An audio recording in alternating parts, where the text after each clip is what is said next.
स्वाभाविक है कि 17 साल हम लोग का कीमती समय जब बर्बाद होता है ना, कोई नहीं पूछता है किस परिस्थिति में हम लोग जीते।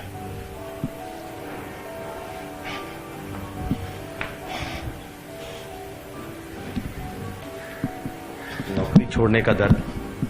नौकरी छोड़ने का नहीं दर्द, लेकिन कैसी परिस्थिति हम लोग जीते हैं, परिवार हम लोग जानते हैं, किस तरह से जान बची हम लोग की।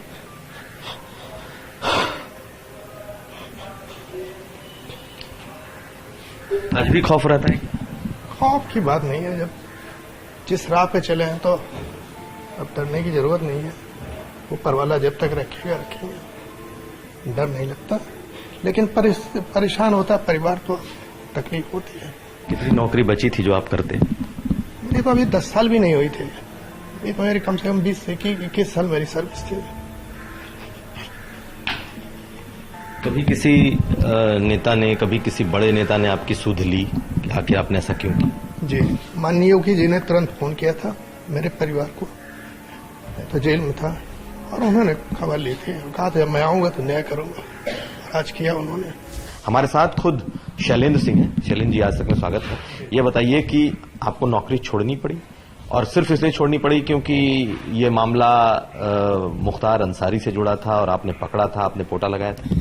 बिल्कुल आप सही कह रहे हैं। ये जब रिकवरी की थी मैंने लाइट मशीन गन की, तो गवर्नमेंट के परमिशन से ही रिकवरी की थी, क्योंकि सब रिकॉर्डिंग जो होती है उस समय बिना शासन की अनुमति के नहीं सुन सकते आप, तो शासन की अनुमति से ये सुना जा रहा था। और उसके बाद जब रिकवरी हुई तो सबने मुझे बधाई दी, लेकिन तब तक लोगों को मालूम नहीं था कि ये पोटा लगा हुआ है, क्योंकि सिंपल आर्म्स एक्ट में रिकवरी इन लोग समझ रहे थे, जिसमें कि जिसके पास रिकवर होता है वो दोषी होता है, तो मुख्तार बच रहे थे।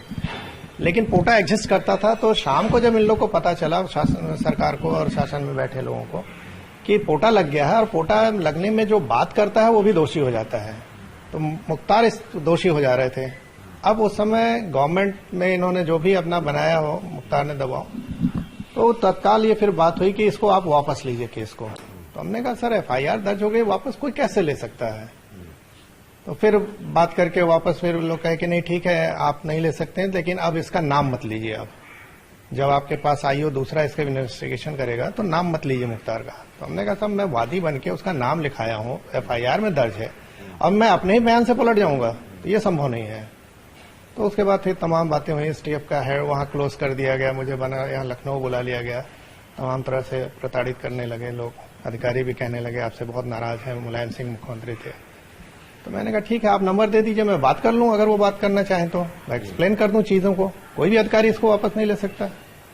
तो क्या नहीं आपका नाम लेते हुए चढ़ जा रहे हैं, आपको जरूरत नहीं है बात करने की। तो हमने कहा ठीक है आप लोग जैसा हो समझिए। तो उसके बाद फिर लास्ट में देखा जब बहुत स्थिति खराब हो गई, तो मुझे फिर 11 फरवरी को मैंने पहला रेजिग्नेशन भेजा, और मैंने ही लिखा रेजिग्नेशन में कि अब राजनीति का इतना अपराधीकरण हो गया कि अपराधी बैठ कर डिसीजन ले रहे हैं कि हम लोग को क्या करना है, तो ऐसे अच्छा है कि हम अपनी सर्विस ही छोड़ दें। तो उस पर फिर मैंने रेजिग्नेशन भेजा था। तो पहला दूसरा रेजिग्नेशन क्यों देना? पहला इसलिए कि मुलायम सिंह तत्काल ये कहने लगे कि ये जानबूझ के कंडीशनल रेजिग्नेशन लिखा है कि राजनीति का अपराधीकरण हो गया, जिससे ये स्वीकार न हो, तो और ये हाईलाइट होने के लिए सब करना चाहता है, नेतागिरी कर रहा है। तो हमने कहा देखिए मैं अब आप लोग के साथ इस तरह की अगर सरकारें चल रही हैं तो हमें काम ही नहीं करना है। फिर मैंने दूसरा रेजिग्नेशन 10 दिन बाद भेज दिया कि आप जैसे चाहो एक्सेप्ट कर लो, लेकिन अब आप लोगों के साथ मुझे काम नहीं करना है।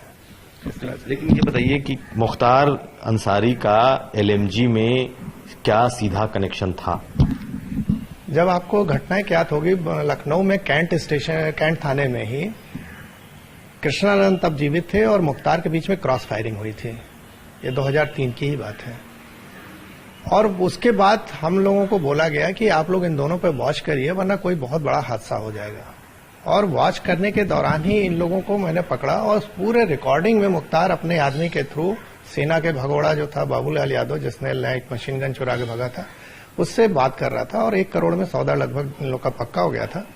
और उसके पीछे खास वजह ये थी कि बोल रहा था मुख्तार कि हमको किसी भी कीमत पर LMG चाहिए, क्योंकि कृष्णानंद की जो बुलेट प्रूफ गाड़ी है वो सिंपल राइफल के अगेंस्ट बुलेट प्रूफ है, तो LMG उसको भेज देती। तो ये गाड़ी ये LMG हमको जरूर चाहिए, क्योंकि उस गाड़ी को भेज देगी और उसमें हम कृष्णानंद को मार देंगे, और ये सब रिकॉर्डिंग में है चीजें। तो पूरा उसमें केस डायरी में भी फिर लिखा गया इसको लेकिन पोटा लगने के बाद जब पोटा हटा दिया मुलायम सिंह ने, सैंक्शन नहीं दिया, तो बाद में फिर मुख्तार का बयान ये दर्ज कराया गया कि नहीं, हम लोग तो इसको पकड़वाने के लिए कह रहे थे। तो मैंने पूछा, भाई पकड़वाने के लिए कोई इस तरह की बातें करता है? वो तो सिंपल पूरा सीधे सीधे मांग रहा था कि हमको किसी कीमत पर चाहिए, हमें मारना है इनको। ये सब दर्ज है उसमें, आप बोलने का टोन देख लीजिए, लहजा देख लीजिए, कंटेंट देख लीजिए। खैर गवर्नमेंट थी, नहीं दिया अपना फोटा तो वापस करके और सिंपल आर्म्स एक्ट दिखा दिया, उसमें मुख्तार बच गया। तो ये उस दिन क्या हुआ था? क्या सारे अधिकारियों पर एक साथ कार्रवाई हो गई थी और आप लोग किस तरीके से प्रताड़ित किए गए? क्या आज भी लोग इसकी प्रताड़ना झेल रहे हैं? जी, आपको समझिए इसकी गंभीरता कि मुलायम सिंह कितना नाराज थे। रातों रात बनारस रेंज जोन के जो आईजी थे उनका ट्रांसफर हुआ, डीआईजी रेंज का ट्रांसफर हुआ, एसएसपी एसटीएफ का ट्रांसफर रात में ही हो गया। 25/26 की रात मैंने पकड़ा और 26 को शाम तक ये हाईलाइट हुआ और 26/27 की रात में इन लोगों को रात में ही हटा दिया गया। तो आप समझ सकते हैं कितनी गंभीरता से इन लोगों ने लिया था कि किसी भी कीमत पर हमको ये केस खत्म करना है। और उसके बाद डायरेक्ट इसमें तो हमको नहीं कुछ कर सकते थे, लेकिन मुझे बाद में इस दूसरे केसों में जेल भेजा गया। सिंपल मैं लड़कों के लिए बात करने गया था डीएम ऑफिस और ये दिखाया गया कि डीएम ऑफिस कब्जा कर लिया। यहां तक कि जो अजय चतुर्वेदी मेरा इंस्पेक्टर था उसको मैंने भेजा था कि इसको दर्ज कराओ वादी के रूप में मेरा, उसको जांच उस समय बैठाए थे और अभी तक जांच चल रही थी। जब रिटायर हो गया तो अभी 10 दिन पहले उसके खिलाफ एफआईआर दर्ज हुई। ये माननीय योगी जी से मैं, मुख्यमंत्री जी से अपील करूंगा कि देखा जाए कि इस तरह के अधिकारी अभी भी बैठे हैं जिनकी मानसिकता एक पार्टी के एजेंट के रूप में काम करने की है और अभी तक हम लोगों को परेशान किया तो क्या आपकी टीम के सदस्य पर इस सरकार में भी जांच बैठाई गई है या इस सरकार में भी उन पर कार्रवाई की गई? जांच इस सरकार में नहीं बैठाई गई, पुराना केस खोल के, और वो अधिकारी उस मानसिकता के उन लोगों के पार्टी वाले हैं।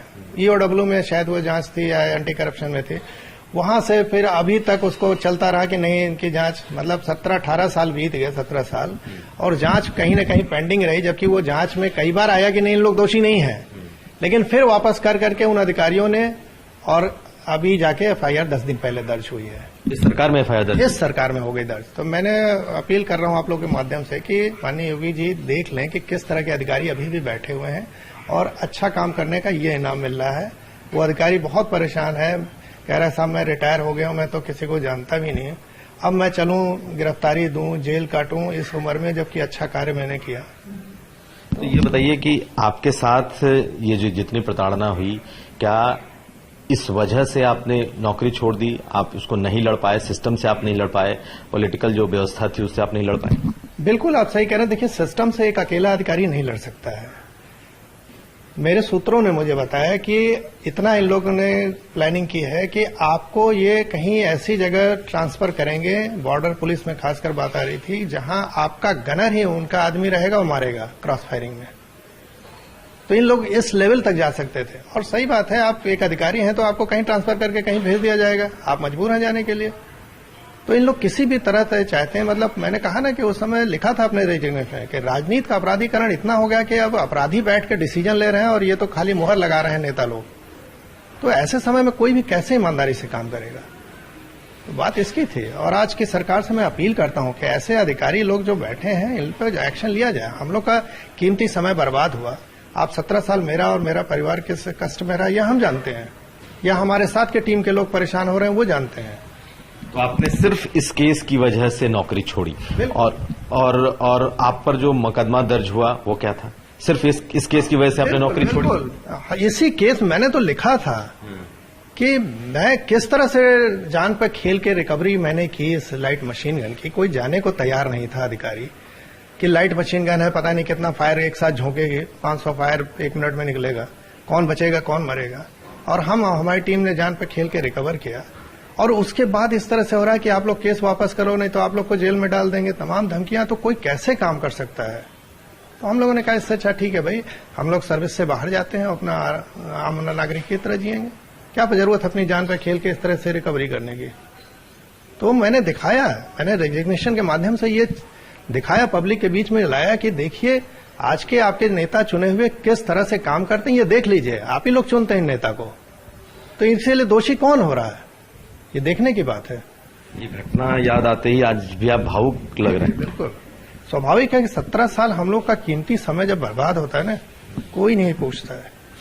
किस परिस्थिति में हम लोग जीते।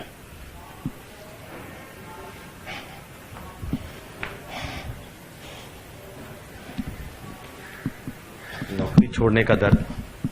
नौकरी छोड़ने का नहीं दर्द, लेकिन कैसी परिस्थिति हम लोग जीते हैं, परिवार हम लोग जानते हैं किस तरह से जान बची हम लोग की।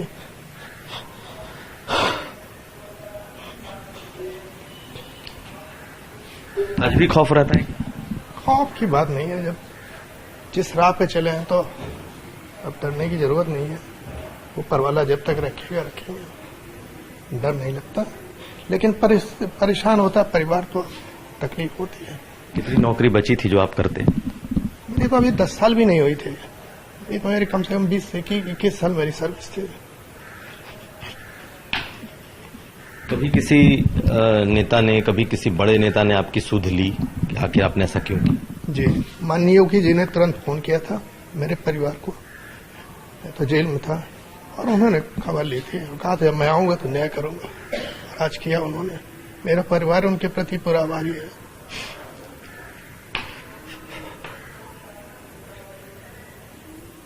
लेकिन किसी के साथ ऐसा न हो, ये सरकार से मैं अनुरोध करूंगा, और मैं मेरी टीम जब थी उस समय, उसके खिलाफ जो हो रहा है उसको देख लें, क्योंकि बहुत परेशानी होती है कोर्ट कचहरी दौड़ने। मैं आज तक, आप सोचिए, मेरे इतने पंगे थे, मेरे पास इस मुकदमे की वजह से आर्म्स लाइसेंस नहीं मैं बनवा सका, मेरे पास पासपोर्ट नहीं कि मैं कहीं जा सकूं।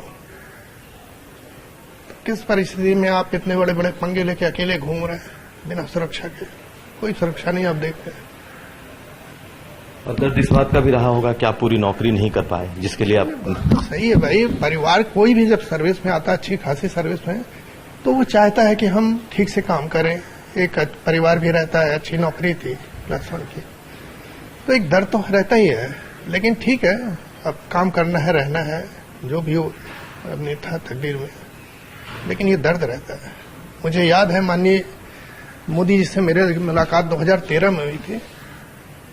योगी जी के बाद पहले ये नेता थे जिन्होंने मुझसे पूछा कि शैलेंद्र तुम परिवार कैसे पालते हो। ये तब मुख्यमंत्री थे गुजरात के। तब आप मुख्यमंत्री गुजरात नरेंद्र मोदी से मिले थे? और हमने एक जो PIL किया था उसके संदर्भ में मिले थे, ई-गवर्नेंस पे था। तो पहला ये मतलब योगी जी के बाद ये थे जिन्होंने पूछा कि शैलेंद्र तुम परिवार कैसे चलाते हो, और हम लोग बहुत समय परेशान हुए, तो इन्होंने कहा तुम मेरे साथ आओ, और 2013 से फिर इनके साथ मैं काम करने लगा। इनका वार रूम मैंने हेड किया बनारस में, मीडिया में भी आया। फिर इन्हीं लोगों ने मुझे किसान पे लगाया काम करने के लिए, और आज मैं किसानों के लिए काम कर रहा हूँ, और जितना बुल पावर पे एनर्जी और तमाम चीजों पे काम कर रहा हूँ। आज जब आपके ऊपर से केस हटाया गया है, तो आपको थोड़ी संतुष्टि लगती है? आप बहुत राहत है। सबसे बड़ी राहत यह है कि मैं अब कहीं फ्रीली जा सकता हूँ, वरना कहीं भी आपको जाना हो तो पहले केस लगा हुआ है। आपको कुछ भी गवर्नमेंट से चाहिए तो पहले पुलिस वेरिफिकेशन लाइए। पुलिस वेरिफिकेशन में सामने केस आता था कि आप पे केस है। अब ये नहीं कोई देखता कि केस किस लिए लगा है, लेकिन वो चीजें नहीं होती थी वेरीफाई। अच्छा, एक सवाल ये बताइए कि आपने मुलायम सिंह का नाम लिया, तत्कालीन मुख्यमंत्री थे।